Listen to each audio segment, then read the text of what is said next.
उत्तर प्रदेश में मदरसा एक्ट के रद्द होने का मामला सुप्रीम कोर्ट से UP board of Madrasa education को राहत मिली है। आपको बड़ी खबर दे दें, उत्तर प्रदेश में मदरसा एक्ट के रद्द होने का मामला है ये, जहां पर सुप्रीम कोर्ट से UP board of Madrasa education को राहत। सुप्रीम कोर्ट ने राज्य सरकार से जवाब दाखिल करने को कहा है। इलाहाबाद हाईकोर्ट के फैसले पर लगाई गई अंतरिम रोक। हाईकोर्ट ने यूपी मदरसा एक्ट को कर दिया था रद्द और इस मामले को चुनौती देने सुप्रीम कोर्ट पहुंचा था। और इस बीच यूपी में मदरसा एक्ट में सुप्रीम कोर्ट से UP board of Madrasa education को राहत मिली है। सुप्रीम कोर्ट ने राज्य सरकार से जवाब दाखिल करने को कहा है।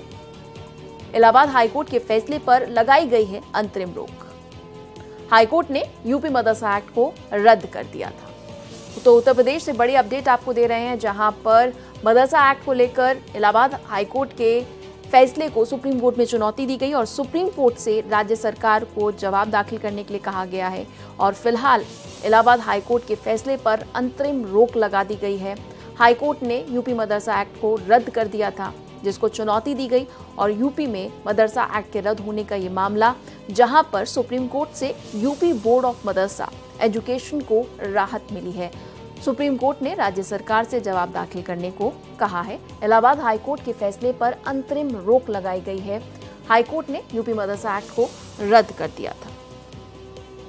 अपडेट आपको दे रहे हैं यूपी मदरसा एक्ट को लेकर, जहां पर राहत मिली है। ये पूरा मामला हाईकोर्ट के फैसले को सुप्रीम कोर्ट में चैलेंज किया गया था और इस फैसले पर अब फिलहाल हाईकोर्ट के इस फैसले पर अंतरिम रोक लगा दी गई है। इलाहाबाद हाईकोर्ट के फैसले को रोक दिया गया है, अंतिम रोक लगाई गई है। हाईकोर्ट ने यूपी मदरसा एक्ट को रद्द किया था।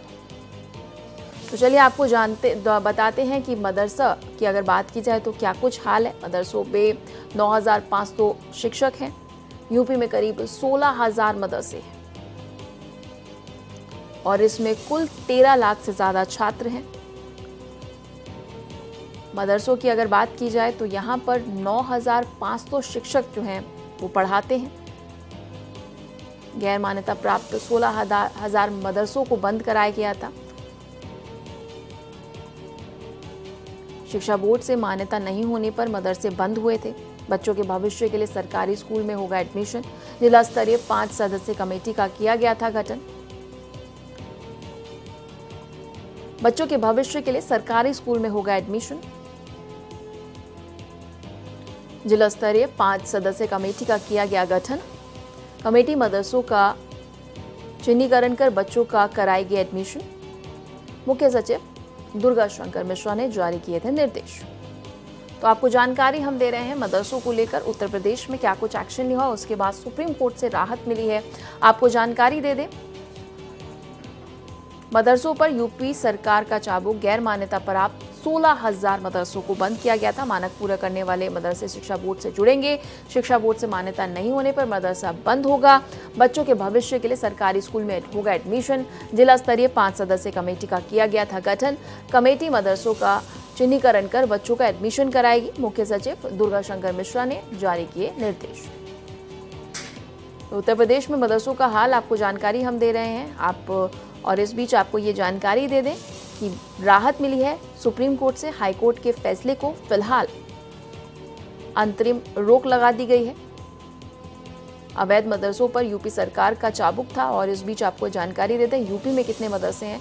यूपी में करीब 16,000 मदरसे हैं और इसमें कुल 13 लाख से ज्यादा छात्र हैं। 560 अनुदानी मदरसे हैं। मदरसों में 9,500 शिक्षक हैं।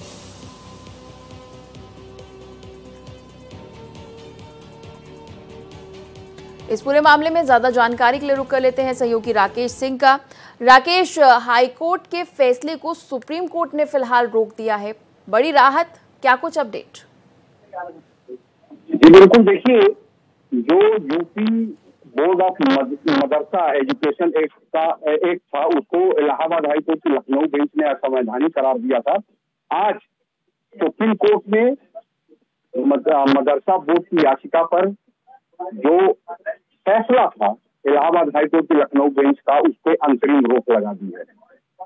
सुप्रीम कोर्ट ने अपने आदेश में साफ तौर पर कहा है कि हाई कोर्ट ने मदरसा एक्ट के प्रावधानों को समझने में बहुत बड़ी भूल की है। सुप्रीम कोर्ट ने कहा कि हाई कोर्ट का ये मानना कि एक जो एक्ट है वो धर्मनिरपेक्षता के सिद्धांत के खिलाफ है, ये पूरी तरीके से गलत है।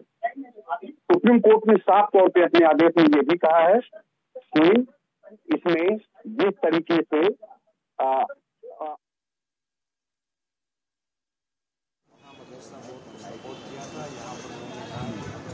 दिया है यूपी का हाईकोर्ट को और इसको स्वीकार करें। इम्प्लीकेशन अब क्या सुप्रीम कोर्ट इस पर कहेगा वो अलग बात है, लेकिन उन्होंने जो किया है वो उसको उन्होंने स्पष्ट सुप्रीम कोर्ट के सामने कर दिया। इम्प्लीकेशंस इस ऑर्डर का ये है कि जो मदरसा जो प्रावधान मदरसा बोर्ड के थे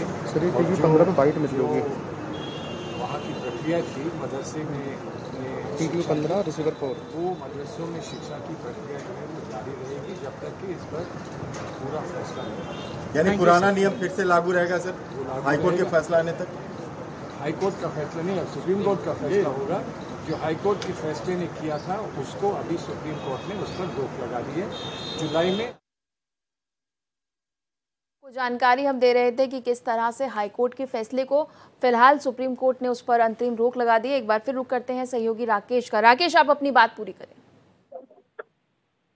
जी बिल्कुल, देखिए सुप्रीम कोर्ट का उत्तर प्रदेश सरकार का साफ तौर से ये कहना था कि देखिए हमने इलाहाबाद हाई कोर्ट के लखनऊ बेंच में जो मदरसा एक्ट है उसके समर्थन में बात कही थी, लेकिन जो इलाहाबाद हाई कोर्ट है उसने इस एक्ट को असंवैधानिक करार दिया। इसके बाद उनका फैसला हमको मानना पड़ा। अब हमारे लिए बाध्यकारी नहीं है कि मदरसे को हम ऐड दें, यानी कि फंड मुहैया करें। लिहाजा अगर राज्य सरकार उनको फंड मुहैया नहीं कराती है तो ऐसा नहीं है कि मदरसे पैरालाइज हो जाएंगे, ऐसा नहीं है कि मदरसे चल नहीं पाएंगे। मदरसों को चलते देने रहना चाहिए, ये साफ तौर पे यूपी गवर्नमेंट की तरफ से कहा गया। और जो मदरसा बोर्ड के जो वकील थे, मदरसा बोर्ड के वकील ने साफ तौर पे कहा कि देखिए जो एक्ट 1987 चला रहा है, supreme court Allahabad high court ने इसको असंवैधानिक करार दिया, ये पूरी तरीके से गलत है। हमने उत्तर प्रदेश सरकार के कहने पे ही जो मॉडर्न सब्जेक्ट हैं, चाहे वो विज्ञान हो, गणित हो, सोशल साइंस हो, इन सबको हम पढ़ा रहे थे, बावजूद इसके आखिरकार उसको असंवैधानिक कैसे करार दे दिया गया। तो अब ये देखना होगा कि 2 जुलाई को जब सुनवाई होती है तब सुप्रीम कोर्ट का रुख क्या रहता है। जी राकेश, आपने तमाम महत्वपूर्ण जानकारी बताई। फिलहाल हाईकोर्ट के फैसले पर अंतरिम रोक लगाई गई है। सुप्रीम कोर्ट ने मदरसों को लेकर ये राहत दी है। शुक्रिया राकेश तमाम महत्वपूर्ण जानकारी के लिए।